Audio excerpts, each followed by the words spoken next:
Good day, everyone. State Representative Brad Halbrook here with another edition of the Inside Track. Today we're talking about CO2 or carbon dioxide. The bill we want to talk about is SB 1289. SB 1289 came from the Senate to the House this spring as a dental insurance bill. However, four amendments that some were getting replaced and some were technical changes, totaling 115 pages, created new regulations for carbon capture, transportation, and sequestration. One part of this bill defines what pore space is. And what pore space is, or where it is about 6,000 to 7,000 feet below the surface of the Earth.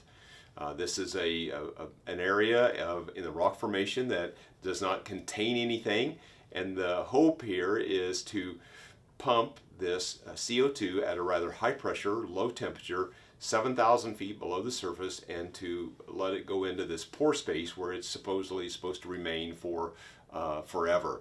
So it defines what pore space is and who owns it. Right now, under this legislation, the surface owner would own that pore space. The surface owner could not sell that pore space off, but you could grant easements to those operators that seek to utilize that pore space for the storage or the sequestration of carbon. Also, it sets forth some eminent domain standards. So just as an example, if the sequestration field is to be 10,000 acres of surface area, if 7,500 acres of that land by their landowners was to consent to go along with the sequestration field, this would basically force the other 25% of the property and their owners to go along with it. Now, there's a compensation process to compensate those 25% of those landowners, but it basically is an eminent domain issue. Also, this does not allow the CO2 capture, transportation, or sequestration does not allow for enhanced oil recovery, which is being used across the nation in different oil fields.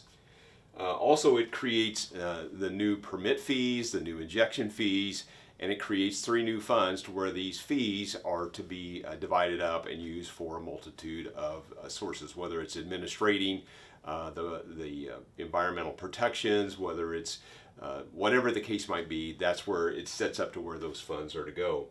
Additionally, it sets up training requirements. So the operators of these projects are to provide training to the first responders and others in the area that are affected to how to deal with an emergency if need be. Additionally, there is currently a 2-year moratorium on transportation or the pipeline construction and the sequestration. The rules for pipelines are being reviewed by a federal agency. They have not been announced yet. Depending on that, may happen sometime yet this year. But at the time of this video creation, there's no new rules. There's a 2-year moratorium in place. And so whichever one of those would expire first, so if the pipeline rules would come this fall, then the process could be started. Now, what's really, really important, and you probably can't see the bullet point here on the bottom of the screen, is there's no protections for drinking water. So if an operator wants to drill through the Muhammad Aquifer and sequest carbon dioxide below the Muhammad Aquifer, that is okay with this legislation. There's no setbacks from any wells or any other sources of drinking water. So that's concerning. With that, I want to thank you for taking a few minutes to watch this video and learn more about CO2. If there's any other questions or anything we can assist you with, rephalbrook.com, bradhalbrook.com would be one of the two sources to find me.